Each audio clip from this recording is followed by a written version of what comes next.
The Park Center for Independent Media at Ithaca College presents the 2013 Izzy Awards, an annual recognition of outstanding achievement in independent media. I want to welcome everyone here on behalf of Ithaca College and the Park School of Communications to the 5th Annual Izzy Award, celebrating outstanding achievement in independent media. Our annual award is named after the journalist I.F. Izzy Stone, who did not bury the big news. He published I.F. Stone's weekly, an independent newsletter from 1953 to 1971. He was challenging racism, government deception, war, assaults on civil liberties. Izzy had been blacklisted. He'd been called un-American, kicked out of the National Press Club because he challenged their policy of exclusion of African Americans. He was spied on and followed for years by the FBI. They couldn't even get him for jaywalking. He remained till his death a worshiper of our Bill of Rights, freedom of the press. He defended everyone's civil liberties, even racists. And given all the high-quality journalism that came out last year from independent outlets, there was one news source that was just a cut above them all. And that's what brings me to tonight's Izzy Award winner. Let's hear it for the nonprofit outlet Mother Jones. It's been a momentous year for Mother Jones, a huge year for us. And the Romney 47% video is just the cherry on the top of the icing on the top of a really great cake. And so my job is not to worry about those people. I'll never think they said they should take personal responsibility and care for their lives. And was very dismissive and said, you know, these people are moochers, they're freeloaders. He called them victims. And you came up with this video. It was just astounding. How did our pal David Corn of Mother Jones obtain and release the secret video? So I think one of the things that people need to understand is it basically comes out of all the phenomenal reporting that David Corn and some of the other reporters in the DC Bureau have done into Romney's finances, into Bain Capital and its investments. You know, we knew it would be big, but I don't think there's any way for any news organization to anticipate a story going this big. The story was everywhere. The New York Times, the Washington Post, LA Times, BBC, ABC, CBC, Pravda, all had this as their top story.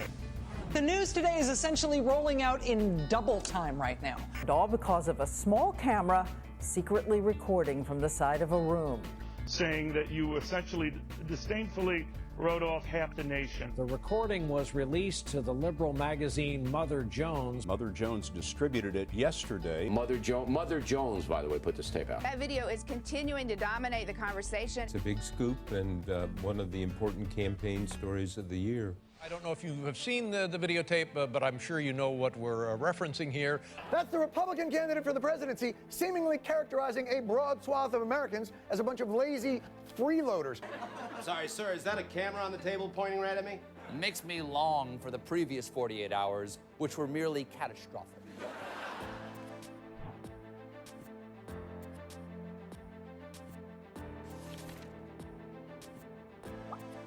But it shouldn't be surprising for a guy who says 47% of the American people are unwilling to take responsibility for their own lives. When he said behind closed doors that 47% of the country consider themselves victims, think about who he was talking about. With this call in Ohio, it is a done deal. President Barack Obama wins a second term.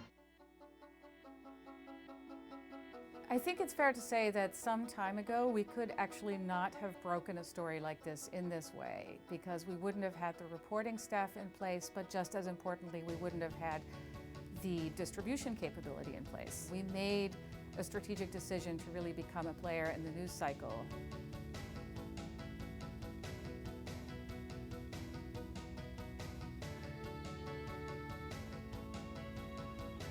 It showed how the investments that we've made in the past 6 years, putting a DC Bureau into place, hiring reporters when other people were laying them off, investing in technology, investing in digital media paid off. We've had major projects on climate change issues, on food issues, on dark money and political influence by corporate interests. Few have pursued the dark money trail more vigilantly than the people who coined that phrase, the hard-working journalist at Mother Jones Magazine. And all of this investment really led up to the point where David was able to have the support systems in place to get the story out in a gigantic manner.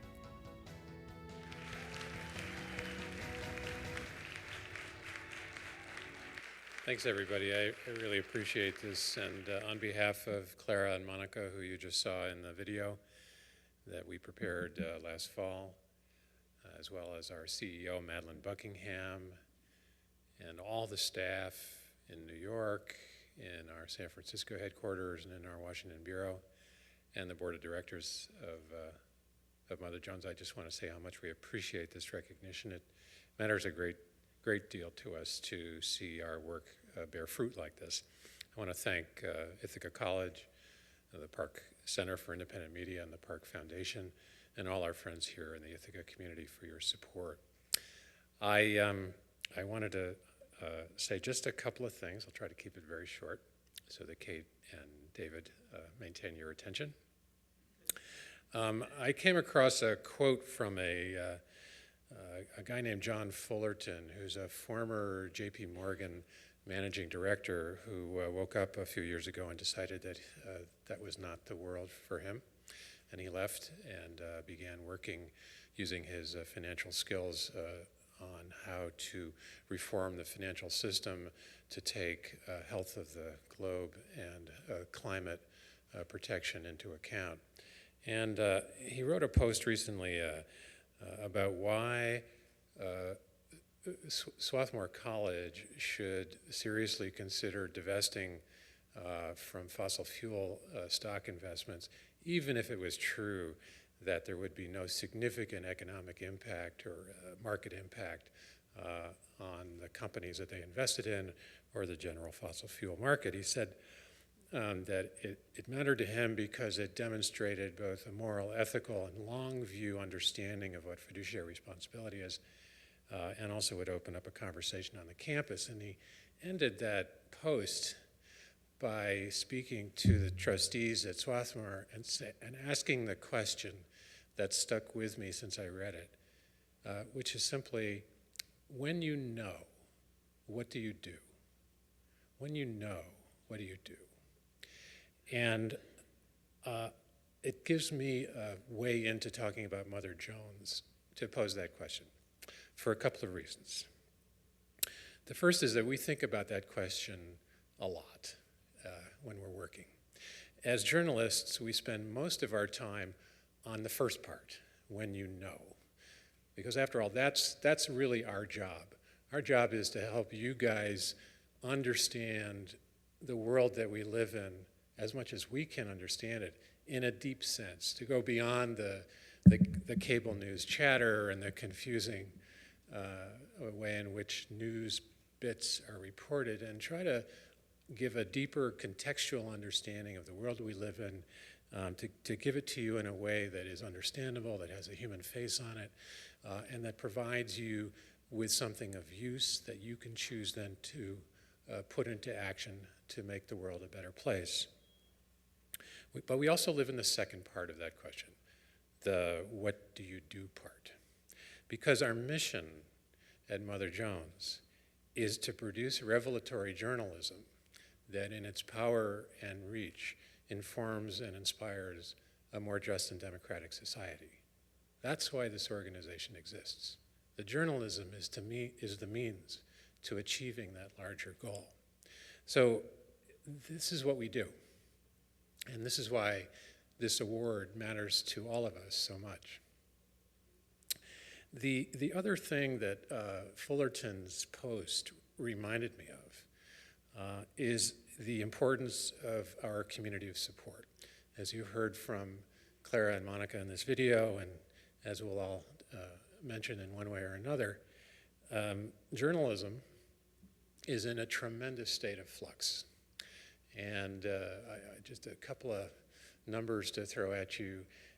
There are 30% fewer newsroom employees in American newspapers this year than there were in the year 2000.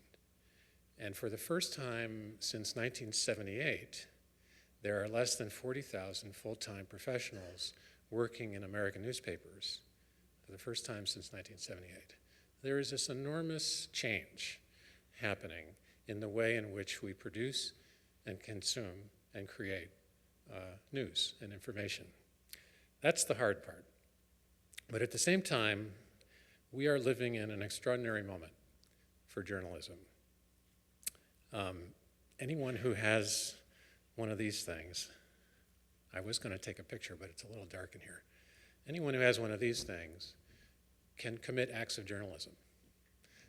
They may be of better or lesser quality, but you can get it out there, and they are invaluable to this deep kind of democratizing impulse that we see in the way that people use the new tools that we have available, both for professional journalists like those of us at Mother Jones, but for everyone. And that's what makes the moment we're in for us so exciting. Without a community of support, of people who care about the work that we do, we would not be in a position to test out the proposition that Mother Jones can move into the future as a new anchor institution in American journalism to demonstrate how it's done right. We would not be here without your support, quite literally. Jeff mentioned a couple of numbers that are worth repeating, and also to kind of clarify some of the information in the program. So 200,000 paid subscribers in the magazine, roughly 4 million unique visitors a month to our website, 100 million page views last year to our digital sites, which is double what it was the year before. And in some senses, most importantly, we were fortunate to receive support from just under 39,000 individual contributors last year. So the result of that is that roughly half of our support comes from people, from individuals. The other half is the kind of traditional advertising and subscription revenue. But roughly half is from folks like you making important gifts of whatever size works for you. And that's what makes this reporting possible. It really is part of the future of American journalism to connect with and be a part of a larger community of interest.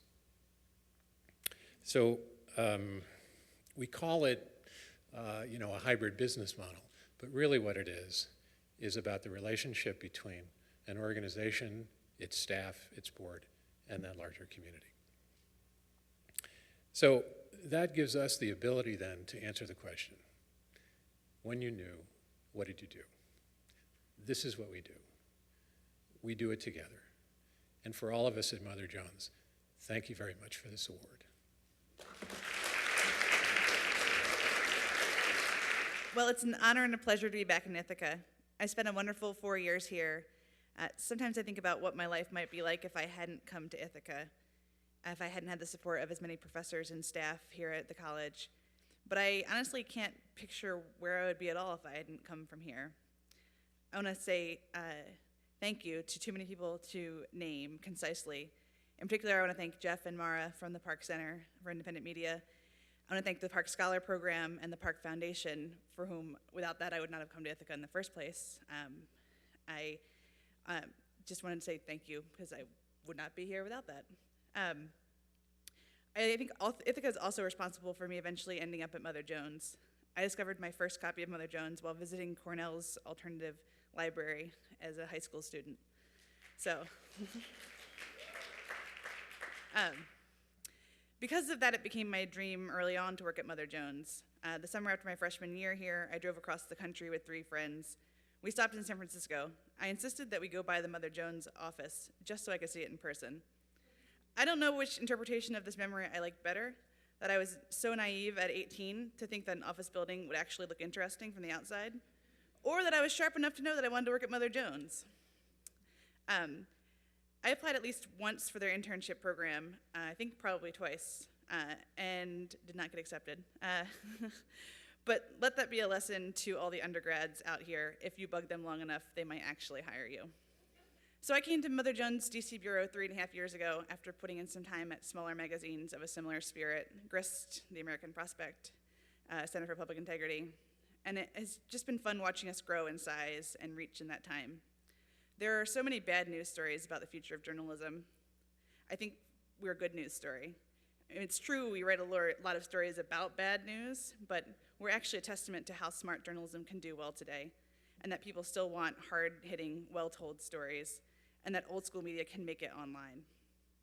Here are 3 things that I hope you take away from tonight that I want you to take away from this tonight. One is that the need for information has never been greater. I mean, now all of you are probably on your smartphones right now. You might be on your Kindle. You're probably on the internet. You're probably transmitting through your brain. We're taking in more information all the time, and so there's all this opportunity to, I think, to get good information in front of people. So I think people get depressed about the future of journalism. I think that there is a greater need than ever, and a greater ability to get your stories to people than there has ever been before. I think another thing that I hope you walk away from this feeling is that if you put passion into what you're doing in journalism, you get passion back from your audience as well. One of the things I like about Mother Jones is that we're not, we don't come at these stories as disinterested parties. We're coming in because we care about the stories. We think they're important. We think they need to be told, and we care about telling them well. And I think we get that back from our audience too. As Steve said, we have a huge body of individual donors.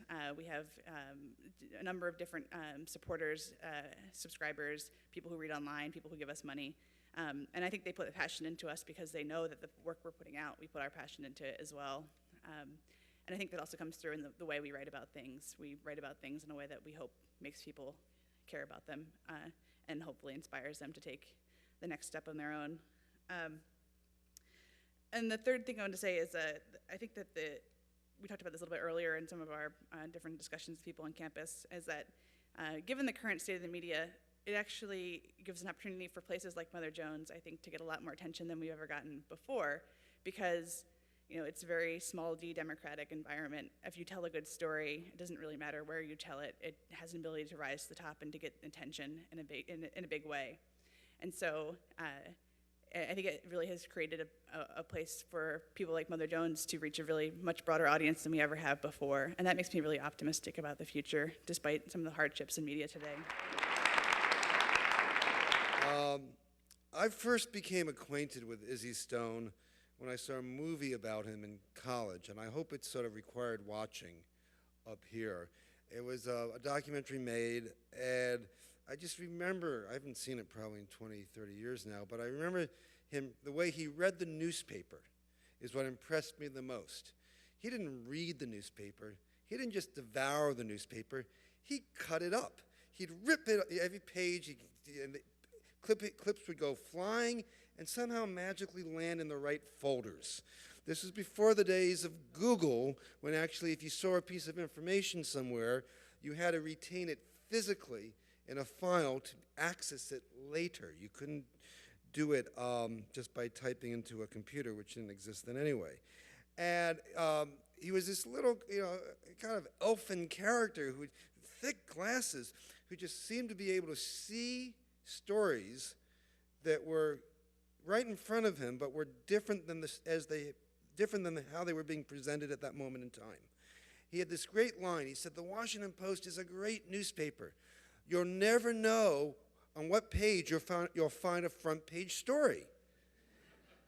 And he was right. I mean, he would just dig through this stuff, and he would roam the halls of the old executive office building and other agencies in Washington back in the days when you could do that without being arrested, and just sort of poke his head in and say, "I'm Izzy Stone, what do you have on, this, on the latest budget thing, this, the other thing," and just come home with reams of paper and then start going through them. That's why his eyes got so bad, I think. And, would come up with these great stories. He was often about primary source material and looking up, material that other people weren't doing and breaking stories that way. When I was an intern at the Nation magazine ages ago, I had some research task. I don't remember what it was, but I had to go to the library and look through microfilm. Anyone here know what microfilm is? Remember microfilm? Oh God, and you have to, the sprockets, just lining up the sprockets and finding it. And it was a project, you know, that was supposed to take a day or two, but it took me actually a week, because it turned out in the drawer of the New School Library of the whatever I was looking at, whatever newspaper, the same drawer were all these microfilm copies of I.F. Stone's Weekly. And so I would just grab out random dates, just put them in these machines and just push the button down and just stop and just read for a few pages. And I get so lost in this that I remember coming back, you know, at the, sort of the end of the week, and Victor Navasky, the editor of The Nation, said, "That was the longest time you took to, you know, find 5 articles for me." And I said, "Well, you know, it's microfilm. It was difficult." And then when I became Washington editor of The Nation magazine in the late 80s, I was quite honored, because it was actually, I think as Jeff mentioned, a job that, one of the many jobs that Izzy had held. I think, if I recall correctly, he held it twice, because he was fired or left once or more. I mean, you know, Izzy was, I think landing at the I.F. Stone Weekly was a great move for Izzy, because he could argue with his boss and not get fired. You know, because he was in a lot of ways, you know, a loner, sort of the original type of blogger, if you don't count Tom Paine. And, you know, he was just always feisty. And so I got to know him a little when I moved to Washington to take this job. And I remember I was at a lunch one day with him and Victor Navasky, and the Iran-Contra scandal was breaking at the time. And I basically had just gotten to Washington, and I had proposed to Victor, the editor of The Nation, that I more or less cover this full time, which is something that The Nation magazine really didn't do much of in those days, sort of, you know, news in a sort of a regular way. And he said to me, well, you know, all the other newspapers will be covering it, and all the news, I don't know if that's the best use of your time. I said, well, I really think it's important. I think there's a lot of material that's going to come out that won't, you know, that won't otherwise be, you know, get the attention it deserves. And he said, well, and he kind of pushed back hard. He said, well, you know, I'm not really sure. And Izzy, you know, just piped up and said, Victor, let him do it. And I said, Victor just like, whoa. He goes, I have found that when you let a reporter report on what they want to report on, they'll do a much better job than reporting on what you want them to report on. And really, I thank Izzy to this day, because, you know, I looked at Victor realizing that, you know, he could not say no to Izzy Stone. So I said, okay, Victor? And he looked at Izzy and said, okay. And it was a great experience for me, because it was indeed the type of scandal that was getting sort of front page attention, but at the same time, there was so much going on. It was like an onion that you pulled back the different layers, and you'd find out, wait a second, there's, you know, Contra drug CIA connection here. There are all these other things that sort of being, you know, intimated by some of the witnesses and the information coming out, but yet it's not really being picked on by the traditional media covering this. And that sort of showed, really the only piece of advice that Izzy ever gave me was, if you go to the hearing, stay to the end. All the good stuff happens at the end. And I said, really? He goes, oh yeah, 3, 4, 5 hours, stay to the end. So, like, you know, I started going to these hearings, and some congressional hearings are really dull. And I would sit there, I'd look at the clock, and I go, Izzy said stay, Izzy said stay, Izzy said stay. And it turned out with the Iran-Contra hearings, which were not dull, but at the end of the day, and a lot of times people would leave. Reporters at in those days really had one deadline a day. That was basically the afternoon deadline to get the very late edition, basically the morning edition, out. So they would start to leave at 1, 2 o'clock in the afternoon, even if the hearings were still going, no matter what was coming up, because they had to meet this deadline. So I would stick around, and a lot of times the secondary witnesses were just as interesting, if not more interesting, but more important, at the end of every day, I still can't believe they did this. Committee aides would come out and say, here's all the documents we referred to today, and here are all the documents that we didn't have time to get to. And they would hand you literally, 300, 200, 100 pages of formally classified documents. And I would, and all these other reporters are all filing their news of the day story. Today, Oliver North said this. Today, that said that. Which were, important. People have to do that. But I'd go home, to my very sparsely furnished apartment, and just read through all this stuff. And also, I didn't have to blog. I didn't have to tweet. I didn't have a website to put this stuff on it those days. So I would have like a day, I'd say, here's like a whole document outlining a whole scheme to get around the prohibition on sending arms to the Contras, which were sort of a secret army that the Reagan administration was supporting in Nicaragua when Congress said you couldn't. But here's a whole other scheme that we really haven't heard anything about yet. I'd get on the phone, call some people, talk to the investigators on the committee, who would say to me things like, we were hoping somebody would notice that document. We just couldn't have time to do it, or the Republicans didn't want us to bring this up because it involved some folks that didn't want to get into trouble. And I ended up having, scoop after scoop on a weekly basis, not on a daily basis, by covering the hearings. But it really, to this day, I still hear Izzy's voice saying, stay to the end. Stay to the end, which now I take to mean, stay longer, put in that extra amount of time, make that extra phone call. And it's kind of relevant, I think, in a way, to what led to the 47% story. And if you don't mind, I'll talk about that a little bit. I didn't think you'd mind. And it really started because a fellow I knew who used to be a reporter, who got kind of fed up with, and he worked for some very big outfits in Washington. He got kind of fed up with not being able to do what he wanted to do, which was just really investigative reporting, partly because these places don't have the resources anymore, and they don't want to give people time to do in-depth stuff. And he became a private researcher, had opened up an investigative service, and he called me up. And he said, I have a story that I don't think anybody else will really be interested in, which right away I say, yeah, thanks. No, because but he thinks, but I think you might be interested in this. There's a reason to be interested in this. And it involved, this was, I forget, in May of last year or so, May, I think. And it involved Mitt Romney and an investment that Bain had made in a medical waste company called Stericycle.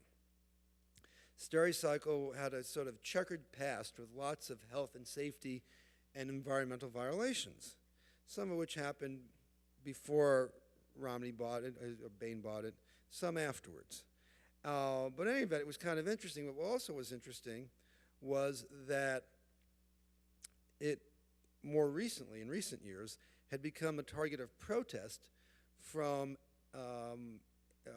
anti-choice groups, anti-abortion rights activists, because Stericycle was collecting medical waste from abortion facilities. So here, so they were making the argument that Mitt Romney had invested in a company that was profiting off the abortion trade. I started looking into this, and then I quickly found that friends of mine at the Huffington Post had done a story on this 2 months earlier. So I called up my friend, and I said, or emailed, or whatever I did. I said, I think this story has been done. He goes, you may be right, but it didn't get a lot of attention, and I thought it deserved another look. So I said, well, okay, let me poke around a little more.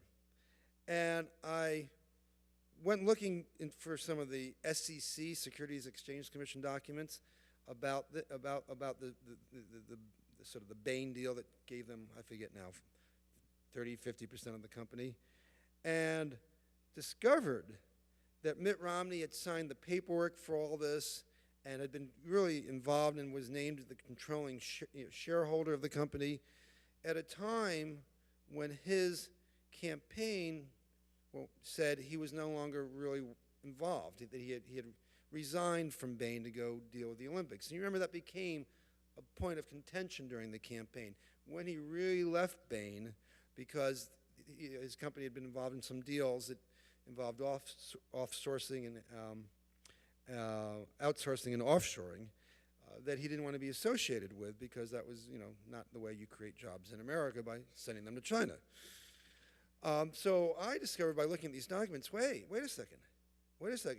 He resigned in February of 1999, but in October and November of 99, he's signing these documents and he's being declared a controlling owner. Even if he's just doing this as a figurehead, it's not nothing. And he had signed a federal disclosure statement saying that after February 1999, he had no involvement at all with Bain. Well, signing documents on behalf of a company is indeed involvement. And, by giving false information about, on these financial disclosure forms he files as a candidate, that's actually a violation of federal law. So I had sort of a different story here. The Stericycle thing was still interesting, and his involvement in the deal was, was more than what Huffington Post had had. But now I actually, in the midst of this big debate, I had sort of moved the bar in terms of when he had stopped doing stuff with Bain. And that became a whole hullabaloo on its own. But then I started thinking, SEC. I got documents on this, maybe other deals. And at that point, a guy named James Carter, who happened to be the grandson of Jimmy Carter, but I didn't know that at the time. If someone came up, he didn't even come up to me. He just started sending me emails saying, I'm a freelance researcher, and I've been looking at SEC filings on Bain, and I have some stuff to point you to. So I said, point away, and we found a whole other set of documents about a deal in which a Bain affiliate took up a big share of a company called Global Tech, which was created to outsource manufacturing jobs here for things like Hamilton Beach, Proctor Silex, and that was their whole business model.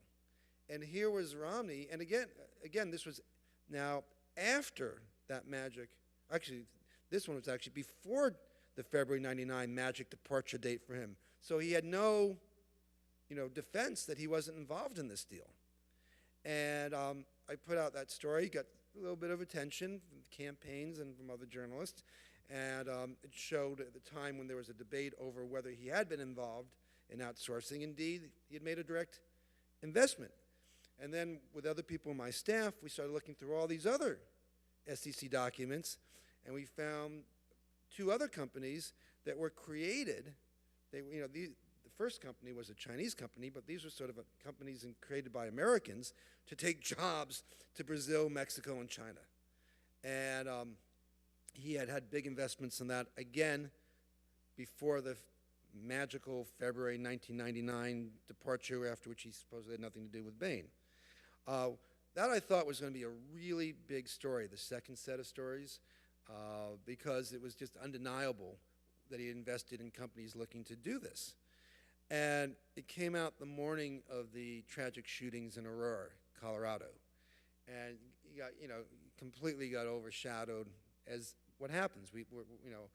Our enterprise, our business is full of coincidences and vagaries, and you just never know what's going to happen. Everything is relative to what else is happening in the news cycle. So putting that story out, tried to do a few follow-ups. It was August. The campaign was going hot and heavy, but it was hard to get more traction on this. But I was still looking, and James Carter was sending me emails saying, look at this company, look at that company. And then at one point he sent me a note saying, look at this clip I found on the internet. And he'd found a short clip that had been posted anonymously and bounced around from a few different websites. Every couple of weeks it seemed a blogger said, oh, look what I found. And it was, not too long, and it was Mitt Romney speaking. We didn't know where or when, and he was talking about having visited a Chinese factory, and he was speaking in what you might call somewhat oblivious tones. I know how hard that is to imagine. About the labor conditions that he witnessed. He was like, there are 10 young women living in a room, 12 rooms to a bathroom. Like, gee whiz, look at what they're doing in China. And there's a gate around the factory, a big fence, and it's not to keep the people locked in, it's to keep all those Chinese who want these great jobs from rushing into the factory. And that's why it's so great to be an American. So in talking about that, watching that, James and I were talking, and I said, you know what? It sounds like he's talking about Global Tech, the company that I first wrote that he had invested in China. I said, we got to find the rest of this tape because there's probably more about China on it. And James said, yeah, let's do this. And it took James a few days to track down the anonymous poster, but he made contact with this person without ever determining his identity. And he put me in touch with this person, and I started tweeting, then we moved to email, and then we moved to phone calls. It's kind of like dating, and now that I've tweeted, can I email you now? But in ways, with sources, you have to build a relationship of trust, and this source was very, very nervous about releasing what he had. But we were talking, and I said, so I really want to know, what does Romney say about China? And he says, well, really not much more than I put up. But he says a few other things that are interesting. And it took me, a couple days to convince him to send me the video. And first he wanted just as, he said, I'll send you the audio and video and all this other stuff. And I said, and how are you going to use this? Can you just write a story without posting everything? And he was very, very, cautious about what he wanted to do. And I kept my goal as a journalist was just let me see the thing. Let me just see the whole thing, and then we'll figure out where to go from here. And I won't do anything without your permission. And so he said, okay, I'll email it to you. So I waited by the email. It didn't come. He said, oh, the file's way too big. I go, okay, can you send it through a file sharing software or Dropbox? He goes, okay, I'll do that. I'll do that tonight. I waited up all night, nothing. The next morning, he says, well, I'm still kind of, I was going to push the button, but I got nervous and didn't want to do it. I said, okay, well, again, I won't do anything with this. Your secret is safe with me. And I don't think I even knew his name at this point. And he said, I said, well, why don't you just put it on a disc and FedEx to me? He says, okay, I'll do that. I wait. The next day, the FedEx guy comes, the UPS guy comes, the post office guy with express mail comes, and nothing. So I sent him a note. He goes, yeah, I still not sure. And I said, okay, well, I don't know what else I can tell you. He goes, well, I'll get it to you. I'll get it to you. So I waited a day or two. Then I, contacted him again. He says, I'm going to send it to you through the regular U.S. Postal Service, and it's going to be mailed from a town where I don't live. I said, the regular mail? Are you kidding? And he said, well, that's what I feel comfortable doing. I said, okay. So a day or two later, I contacted him. He says, I've put it in the mail. I said, great, maybe by Christmas. And then it came on Monday afternoon, and I took it into my office, and I started watching. And as I'm watching, I'm saying, oh, this is kind of good. And Mitt Romney claims that, he never had any really major advantages in life. He got where he was not because of his parents' money. And he cracks jokes. God, if my grandfather had really been a Mexican, I'd have a better chance now. I'm watching this. Okay, there's enough here to get a story out of this. He's not acquitting himself too well, and he doesn't seem very self-aware. Then there's a whole long section in which he talks about Middle East policy, and the position he tells these funders is exactly the opposite from his stated public position. That he's in public, he says he's for a two-state solution to deal with the Israeli-Palestinian crisis. Here he said he didn't think it could work. I'm thinking, oh, this is kind of interesting. You know, for the New York Times policy wonk crowd, they'll get a big kick out of this. You know, Romney's not telling the truth, and he's really far more right or conservative on Israel than he's letting on. And then finally, about half an hour into this, and I'm falling asleep a little bit. It's kind of dull, a lot of stupid, fundraising chit chat, talking points, and then somebody asked the question. And this is always the key to fully understanding what happened next. The question goes something like, so, between, in the 2 months before the election, how are you going to get these voters to take responsibility for their own lives? Says a very, very, very wealthy person. And then he launches into these 67 seconds that would become infamous. But when I first heard it, I said, I think I misheard what he said. I don't think he couldn't really have said that, could he? And so I went back and played it again. I said, yeah, I think he did say that. He said 47% of Americans don't take responsibility for their own lives, which to me was really the crux of the sentiment there.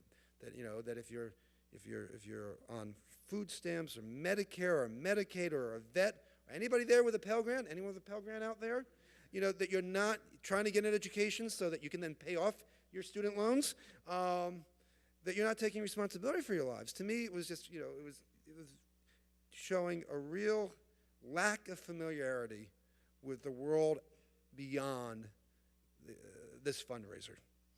And so my jaw just kind of dropped open, and then I whistled into my office some of the reporters who were there at that point in time.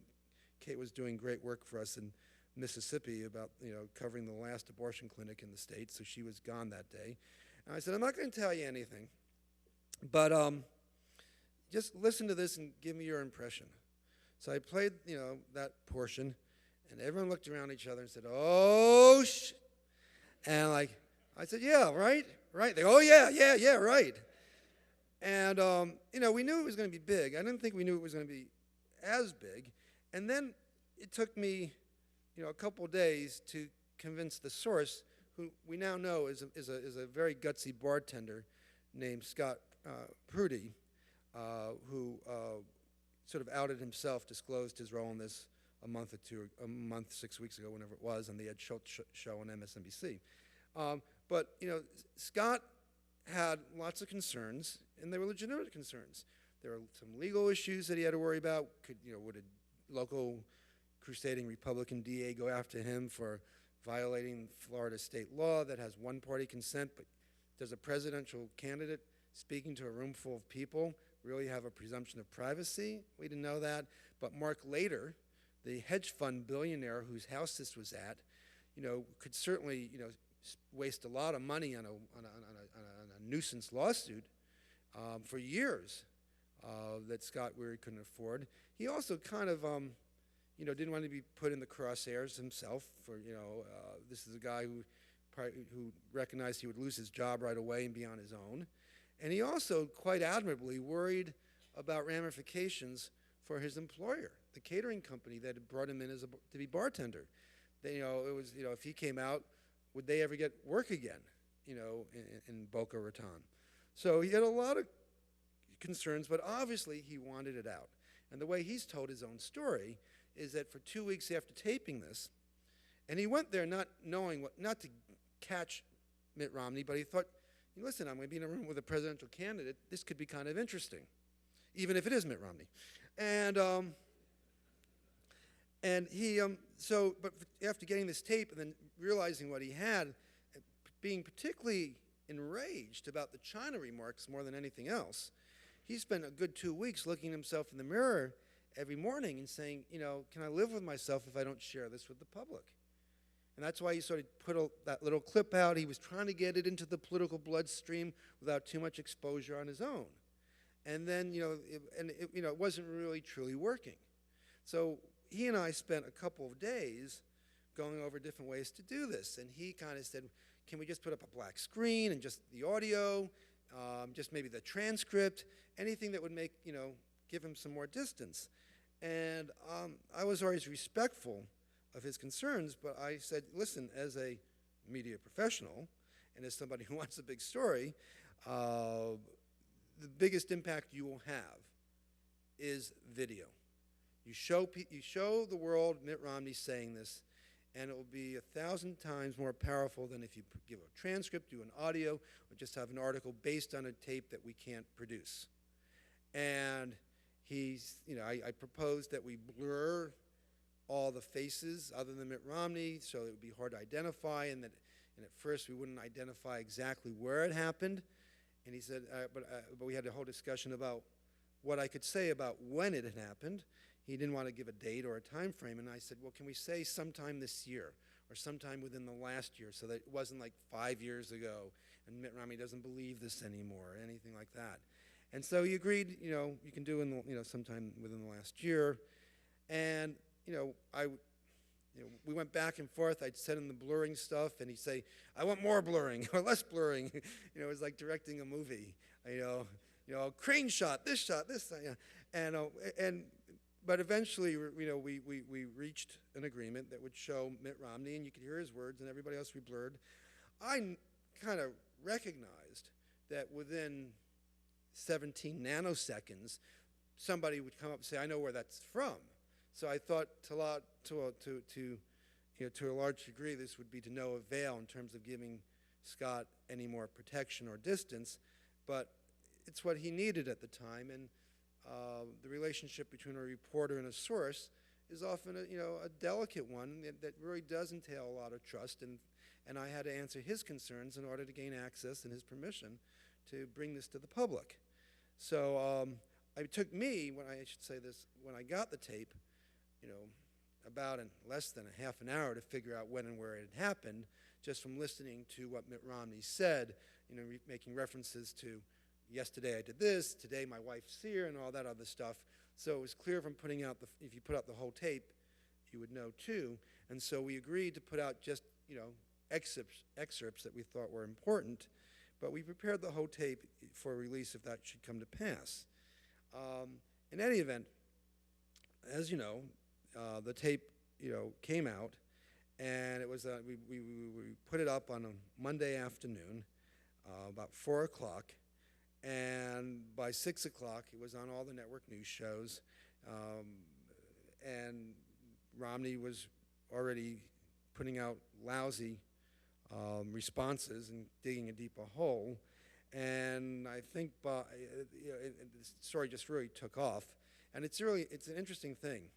I think the first response that Romney put out was just sort of a written statement that said, literally nothing. Mitt Romney cares about the middle class, and he's going to help them if he's president.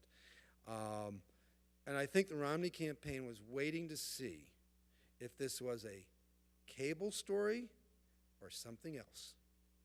And at 6:30, when all the network news shows went on and had this on, they realized it was in the something else category. And that's why they rushed him out, I think, ill-advisedly, to talk about it without being fully prepared. And the story just exploded. My phone exploded. And and I was on the phone with Scott constantly, and he would say, okay, you can, put out the whole tape. I said, okay. And then like half an hour later, it was just getting bigger. Okay, you can put it out without any blurring now. So we rushed to take the blurring off. And then it was like, okay, you can tell him where it was. It was like the full Monty, like in a penny, in a pound. And it was quite clear that it was going to be so big that there was no way to sort of provide any sort of cover here. And so I remember going on Rachel Maddow's show at 9 o'clock that Monday night, and saying, and Rachel's all buzz about this, and I go, but you know what, I can make other news right now, Rachel. She goes, what? I go, yeah, do you want to know where this happened? She goes, yeah. I go, well, now I can report. It happened at the home of Mark Later on May 16th, 2012.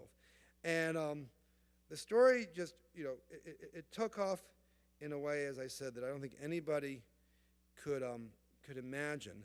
And to me, it's sort of the essence of journalism, in that it allowed us at Mother Jones, to show the rest of the world what was happening in this small part of the world. When Mother Jones was started in 1976, the tagline under the the magazine's name on the front page was a magazine for the rest of us. And I really felt when, when doing the 47% story that this was a rest of us moment.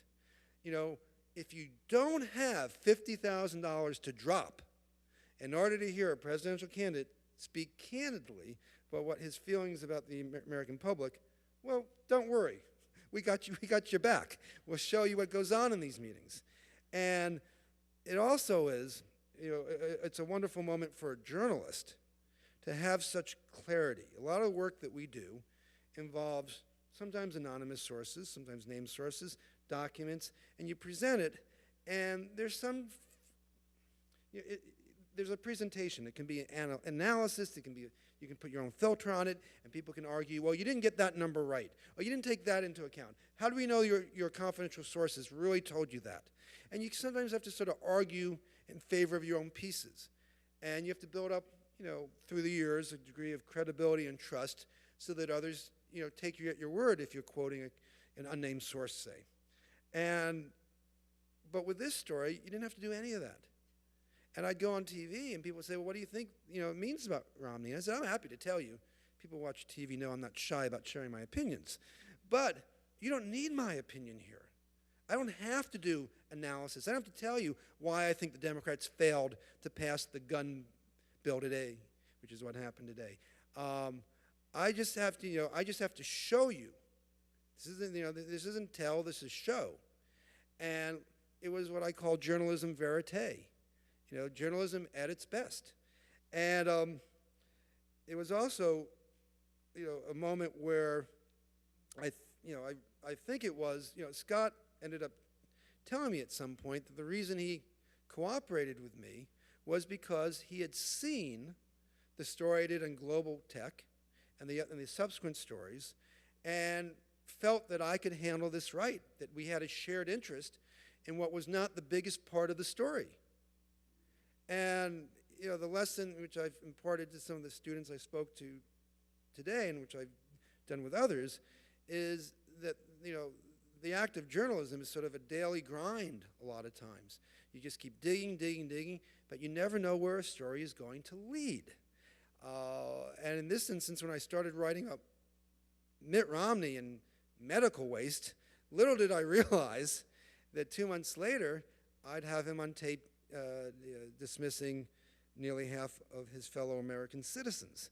And so to me, I was looking at in an area which some people had sort of gazed at but hadn't really dug into, which is really what Izzy Stone did, for decades and decades. And it's what independent journalists do all the time. Now, and to me, not because we're, so much different or special than journalists who work for the mainstream media. I'm less dismissive of traditional media than a lot of people because I have a lot of friends who are reporters who really try to do good work and often do.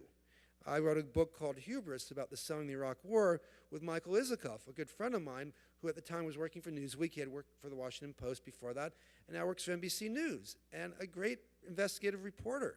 I think what being independent just means in a lot of ways we have more latitude. We're not tied as much to ratings and circulation numbers.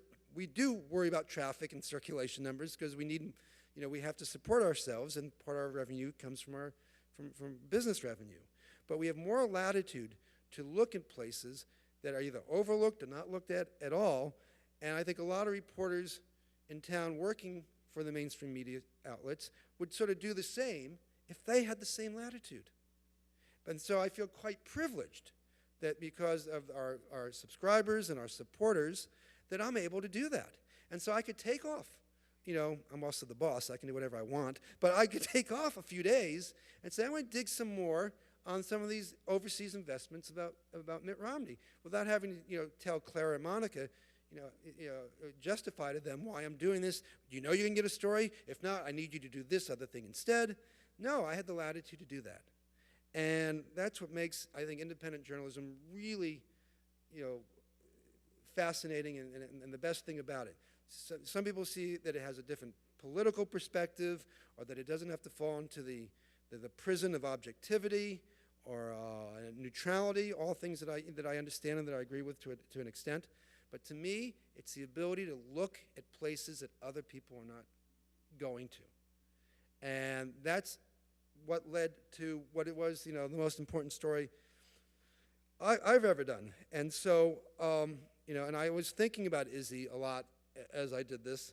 And, it's fulfilling to me because, quite seriously, when I was the age of some of the students here, when I grew up, I wanted to be Izzy Stone or Bob Dylan. I literally ended up with his job, and I'm grateful for that. Thank you from everyone at Mother Jones, and very personally for me, thank you for associating me with Izzy Stone.